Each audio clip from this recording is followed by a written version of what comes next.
Brought to you by TechnoSpark 20 series smartphones. I'm superhuman.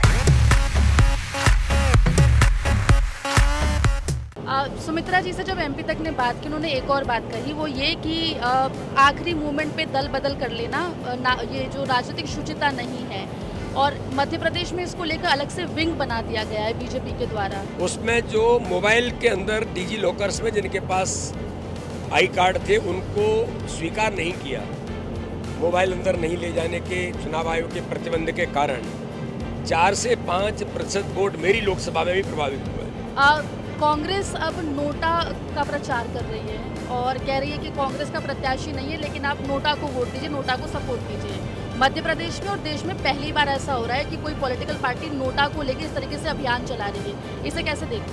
आरोप खजुराहो को लेकर भी लग रहे हैं। जीतू पटवारी कह रहे हैं 15 सीटें आएंगी कांग्रेस। अब ये तो 4 जून आने वाला है, जीतू पटवारी यहीं रहेंगे।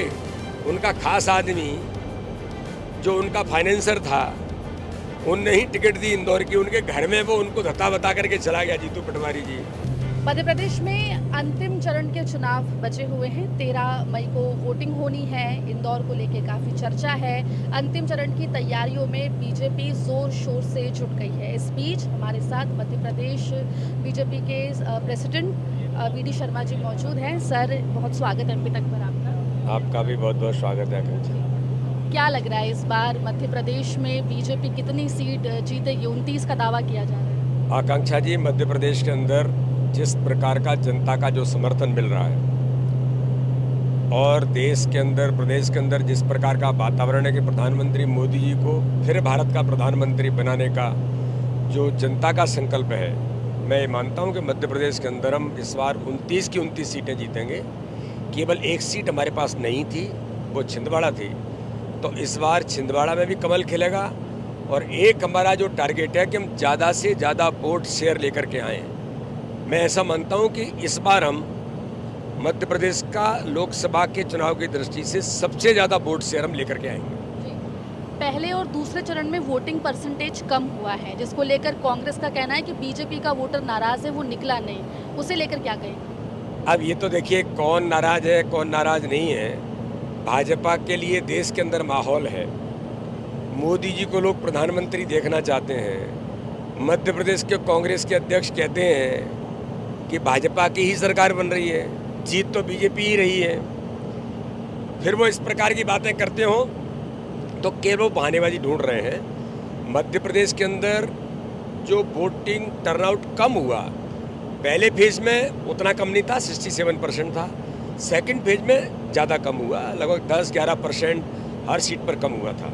और इसमें मैं ऐसा मानता हूँ कि जो कार्यकर्ताओं से, जनता से फीडबैक मिलता है, कांग्रेस का वर्कर अपने नेतृत्व से घोर निराशा के वातावरण में, और देश के अंदर ऐसा लग रहा है कि मोदी जी प्रधानमंत्री बन रहे हैं, सरकार तो बनी रही है, तो कांग्रेस का वर्कर बड़ी संख्या में वोट डालने नहीं गया। एक दूसरा, जैसे 26 को जो सेकंड फेज था, उसमें शादियों का माहौल पूरे मध्य प्रदेश के अंदर या देश के अंदर, क्योंकि आज अक्षय तृतीया है, ये सर्वाधिक शादियां होती हैं। इस बार अक्षय तृतीया पर मुहूर्त नहीं था, तो 25-26 को ही मुहूर्त था, तो बड़ा परसेंटेज इसके कारण से भी गया। एक जो मैं मानता हूं कि कहीं न कहीं जो मतदान केंद्र पर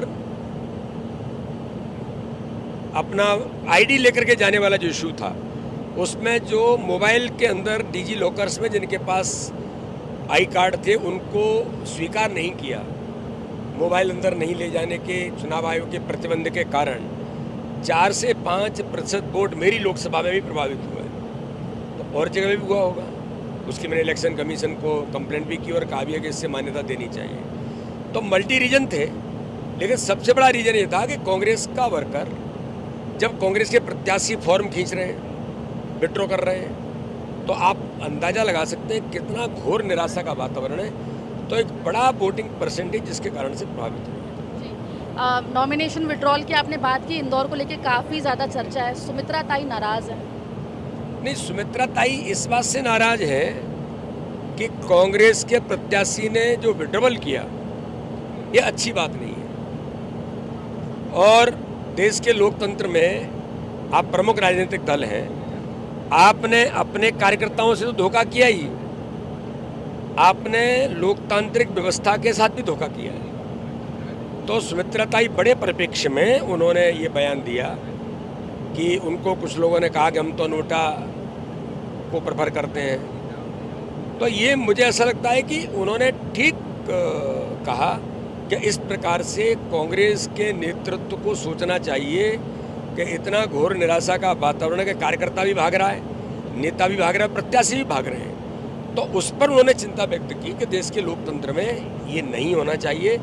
लेकिन कांग्रेस के प्रत्याशी ने प्रेस करके कहा कि मैंने किसी दबाव में या किसी प्रभाव में नॉमिनेशन विड्रॉल नहीं किया है, मैंने स्वयं इच्छा से किया है और मैं मोदी जी के प्रभावित होकर और मैं भारतीय जनता पार्टी ज्वाइन करना चाहता हूँ। वो कार्यालय आ गए तो नेचुरल है कि भाजपा के कार्यकर्ताओं को लगा कि वो अगर हमारे दरवाजे पर कोई आया है तो उन्हें स्वागत के साथ तो बिठाया जाए, तो इन्होंने स्वागत से बिठाया और उन्होंने भारतीय जनता पार्टी को ज्वाइन किया।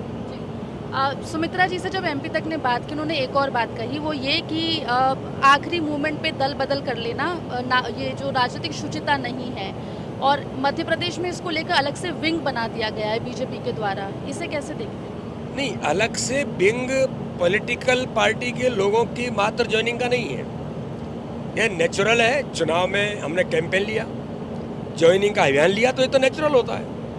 कोई भी संगठन, कोई भी दल, चाहे पॉलिटिकल हो या पॉलिटिकल हो, अपनी मेंबरशिप बढ़ाने के लिए हर कोई प्रयास करता है। भारतीय जनता पार्टी ने जब मध्य प्रदेश का चुनाव था 2023 का, तब हमने कैंपेन लिया था कि एमपी के मन में मोदी, मोदी के मन में एमपी। उस कैंपेन में 20 लाख नए लोग मेंबर बने थे मिस कॉल के माध्यम से, 20 लाख। और इस चुनाव में 2023 के चुनाव में हमने जो हिस्ट्री बनाई, सर्वाधिक वोट से हराया, 50 लाख वोट बीजेपी को पिछले चुनाव से ज़्यादा मिला। तो 20 लाख वोट तो मोदी जी के कैंपेन को समर्थन दिया लोगों ने। तो संगठन की ये इलेक्शन कैंपेन है, हमारी रणनीति है कि ज़्यादा से ज़्यादा लोगों को जोड़ा जाए। न्यू वोटर्स को कैसे जोड़ें, तो मेंबर ही बनाना पड़ेगा। तो इसलिए हमने वनडे मेंबरशिप का अभियान लिया था, 1 लाख से ऊपर लोगों को ज्वाइनिंग कराएंगे। लेकिन केवल पॉलिटिकल नहीं था, उसमें सोशल लोग भी थे, आर्टिस्ट भी थे, खिलाड़ी भी थे, डॉक्टर्स भी थे, समाज के प्रबुद्ध लोग भी थे, जो ये चाहते हैं कि आज हम मोदी जी को समर्थन देना चाहते हैं। तो समर्थन देने का, भारतीय जनता पार्टी की सदस्यता ग्रहण करने का अगर किसी के मन में है, तो समाज का बड़ा वर्ग है जो चाहता है, वो हमने किया। उसमें पॉलिटिकल पार्टी के लोग भी आए, उसमें कांग्रेस के लोग भी आए। लेकिन कांग्रेस के लोग जिन कारणों से आए वो महत्वपूर्ण है। रामलला की प्राण प्रतिष्ठा के बाद जिनके मन आहत हुए, उन्होंने कहा कि हमें ये अच्छा नहीं लगा, और ऐसे अच्छे लोग वहाँ भी हैं और वो भाजपा में ज्वाइन करना चाहते हैं, तो क्यों ज्वाइन नहीं कराना चाहिए। राधिका खेड़ा, एक बेटी जो कांग्रेस की राष्ट्रीय प्रवक्ता है, वो मंदिर भगवान राम के अयोध्या में दर्शन करके आई और कांग्रेस उसे प्रताड़ना दे रही है। उसके साथ जिस प्रकार का व्यवहार हुआ, और वो बहन दुखी होकर के कहती है कि ये इनजस्टिस है, और मैं 5-6 दिन से केंद्रीय नेतृत्व को कह रही हूँ, राष्ट्रीय प्रवक्ता है लेकिन कोई सुनने वाला नहीं है, न सोनिया, न प्रियंका, न राहुल, न कोई। अगर वो बहन कहती है कि मैं भारतीय जनता पार्टी में मोदी जी के साथ आना चाहती हूँ, तो हमें क्यों ज्वाइन नहीं कराना चाहिए। तो इसलिए ताई ने एक अलग परिप्रेक्ष्य में कहा कि इस प्रकार के दल बदलू जो लोग हैं, उनको लेकर के कांग्रेस ने जो इंसिडेंस किया, उस परिप्रेक्ष्य में ताई ने कहा है। ताई ने ओवरऑल, तो ताई भी हमें कहती है नए लोगों को जोड़ो, हमें तो आशीर्वाद है उनका, और मुझे तो हमेशा वो अप्रिशिएट भी करती हैं और मुझे पीठ पर हाथ भी रखती हैं कि अच्छा काम करो। तो इसलिए मैं ऐसा मानता हूँ कि ताई ने इंदौर के कांग्रेस के प्रत्याशी ने जो किया, उसको लेकर के ताई ने, मुझे लगता है कि शायद प्रतिक्रिया दी है। बाकी तो ताई का हमेशा संगठन को आशीर्वाद रहा है। वो तो ऐसी कार्यकर्ता हैं कि आइडियल से आइडियल कार्यकर्ता हैं देश की, केवल मध्य प्रदेश नहीं। हमें गर्व है सुमित्रा ताई जैसे नेता और ऐसे कार्यकर्ता भारतीय जनता पार्टी में है। कांग्रेस अब नोटा का प्रचार कर रही है और कह रही है कि कांग्रेस का प्रत्याशी नहीं है, लेकिन आप नोटा को वोट दीजिए, नोटा को सपोर्ट कीजिए। मध्य प्रदेश में और देश में पहली बार ऐसा हो रहा है कि कोई पॉलिटिकल पार्टी नोटा को लेकर इस तरीके से अभियान चला रही है। इसे कैसे देखते हैं? ये बहुत दुर्भाग्यजनक है, देश के लोकतंत्र पर आघात है। और कोई राष्ट्रीय राजनीतिक दल ये करे तो ये और दुर्भाग्यपूर्ण है। आपका सिक्का खोटा निकला और आप जनता को नोटा डालने की बात कर रहे हैं। भाई ये तो आपने देखना चाहिए कि आपका प्रत्याशी विड्रॉवल क्यों कर गया, एक बात। और नोटा एक अपॉर्चुनिटी है। मुझे लगता है, किसी को लगता है कि नहीं मुझे इन प्रत्याशियों में कोई पसंद नहीं है, तो आपको इलेक्शन कमीशन ने व्यवस्था के अंदर आपको अपॉर्चुनिटी दी है, लेकिन ये मैंडेटरी नहीं है। और एक इस पर आपको प्रचार करने का अधिकार नहीं है कि आप नोटा में वोट डालिए। केवल अपॉर्चुनिटी दी है, इसलिए नोटा पर वोट डालने का कोई भी दल या कोई व्यक्ति प्रचार नहीं कर सकता, न करना चाहिए। मैं तो कहता हूँ कानूनन गलत है ये। इसलिए माना कोई कानून इस पर नहीं है तो बनना चाहिए कि प्रचार नहीं कर सकते आप। तो इसलिए कांग्रेस अपनी हार और कांग्रेस अपने उनके नेता ने जो किया उसको छिपाने के लिए बीजेपी पर आरोप लगाना। अरे भाई 14 प्रत्याशी हैं, उनमें से आप किसी को समर्थन दो। और आपको लगता है कि हम किसी को समर्थन नहीं दे रहे तो आप कहिए कि बीजेपी को वोट मत दो, आप तो विपक्षी दल हैं, आप अन्य किसी को वोट दो। लेकिन नोटा पर वोट डालना ये डेमोक्रेटिक, इसमें लोकतंत्र पर हमला है और मैं ऐसा मानता हूँ ये गलत है। खजुराहो को लेके भी काफ़ी आरोप लगाए गए विपक्ष के द्वारा। वहाँ के जो कैंडिडेट है उनका नामांकन रद्द हुआ। हालांकि जब एमपी तक ने उनसे बात करने की कोशिश की, उन्होंने जवाब नहीं दिया हमें, लेकिन आरोप खजुराहो को लेकर भी लग रहे हैं। देखिए, खजुराहो में इंडी गठबंधन को सीट कांग्रेस ने दी, तो भाजपा का इससे क्या लेना देना। इंडी गठबंधन, क्योंकि पिछली बार मुझे जनता ने 4,93,000 से आशीर्वाद दिया, कांग्रेस को लगा हमारी जमीन खत्म हो गई, उन्होंने इंडी गठबंधन में सपा को सीट टिका दी। अब सपा का एक प्रत्याशी आया पहले, 2 दिन बाद प्रत्याशी बदल गया, 2 दिन बाद फिर प्रत्याशी आया। उत्तर प्रदेश के 3 बार के विधायक, उनकी पत्नी 1 बार की विधायक, बाहुबली व्यक्ति, और खजुराहो के अंदर लोकसभा का चुनाव लड़ने के लिए उनको भेज दिया गया। हकीकत ये है कि जब फॉर्म भरने के बाद मुझे बताओ कि जो 3 बार का विधायक रहा हो, पत्नी विधायक रही हो, तो क्या उन्हें आता नहीं कि फॉर्म में साइन कहाँ करना है। और साइन जब कलेक्टर कह रहा है, वहाँ का इलेक्शन ऑफिसर कह रहा है कि भाई आपके साइन नहीं है इस पर, तो वो कह रही है कि मैं प्रेस को एड्रेस करके फिर आती हूँ और लौट के नहीं आई। एक दूसरी बात, कांग्रेस के झगड़े, सपा और कांग्रेस का अंतर्द्वंद आज का नहीं है।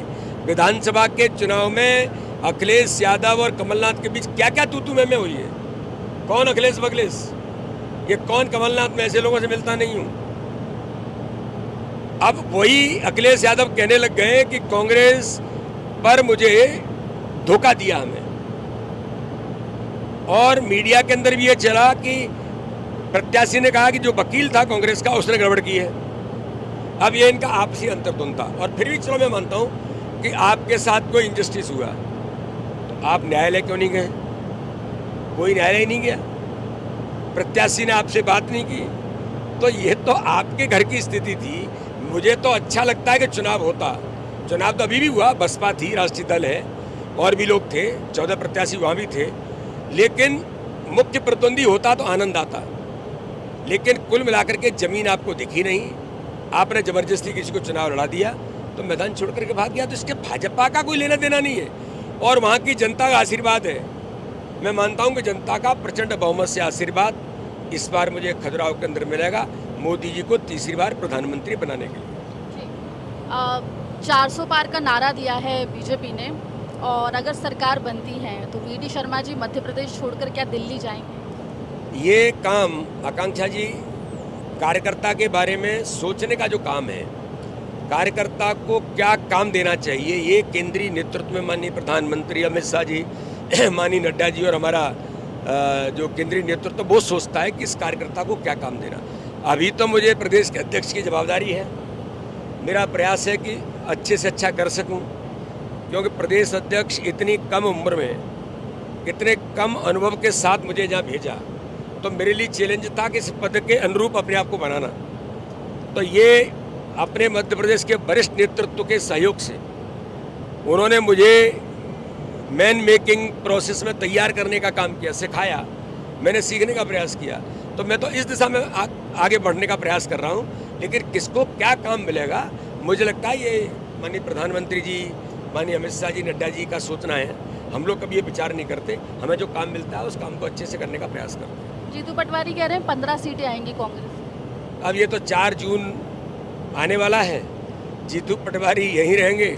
उनका खास आदमी जो उनका फाइनेंसर था, उनने ही टिकट दी इंदौर की, उनके घर में वो उनको धत्ता बता करके चला गया जीतू पटवारी जी। और अब आप 15 कहो, कुछ भी बोलो, अनाप शनाप बोलो।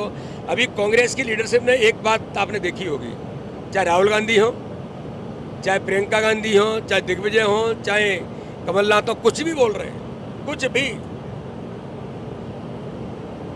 कांतिलाल भूरिया क्या बोल रहे हैं, जीतू पटवारी महिलाओं के लिए क्या बोल रहे हैं।